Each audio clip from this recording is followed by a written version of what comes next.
मित्रांनो, तुम्हाला माहिती आहे का, छत्रपती शिवाजी महाराजांना मारण्यासाठी 4 वेळा हा कट रचण्यात आला होता. त्याचं कारण मित्रांनो असे आहे की भर दरबारामध्ये छत्रपती शिवाजी महाराजांनी मुघल बादशाह औरंगजेब याचा अपमान केला होता. त्यामुळेच मुघल सत्तेला जबर असा धक्का बसला होता.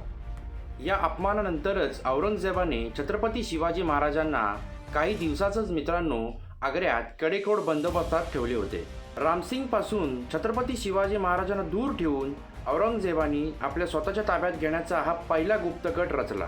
रामसिंगाला मित्रांनो ह्याच्याबद्दल माहिती होती, म्हणूनच रामसिंगाने स्वतःचा आपला जीव धोक्यात घालून छत्रपती शिवाजी महाराजांसाठी औरंगजेबाकडे जामीनपत्र दिले. मिर्झा जयसिंग यांच्या वजनामुळे औरंगजेबाला मित्रांनो काही काळ का होईना छत्रपती शिवाजी महाराजांना मारण्याचा कट कारस्थान करण्याचा हा जो निर्णय होता तो मागे घ्यावा लागला होता. पण शांत होईल तो औरंगजेब कसला. औरंगजेबाने छत्रपती शिवाजी महाराजांना काबूल मोहिमेवर पाठवून तिथेच घातपात करण्याचा दुसरा डाव रचला होता. एकांत भेटीची आणि सरदामांची चर्चा पुढे आल्यामुळे औरंगजेबाने काबूलचा आदेश तात्पुरता रद्द केला.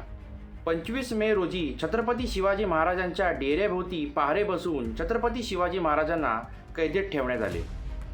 रामसिंगाच्या जामिनातून मुक्त झाल्यामुळे औरंगजेबाला मोकळे हात मिळाले होते आणि म्हणूनच मित्रांनो 13 ऑगस्टला औरंगजेबाने छत्रपती शिवाजी महाराजांना मारण्याचा दुसरा थेट हुकूम फर्मावला.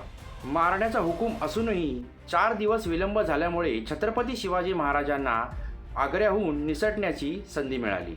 अशा धाडसी युक्तीने छत्रपती शिवाजी महाराज औरंगजेबाच्या सर्व कटांना हुलकावणी देत आग्र्यातून सुखरूपपणे निसटून गेले. बाकी मित्रांनो, तुम्हाला या व्हिडिओबद्दल काय वाटते कमेंट करून नक्कीच सांगा आणि जर व्हिडिओ आवडला असेल तर नक्कीच लाईक, कमेंट आणि शेअर करा.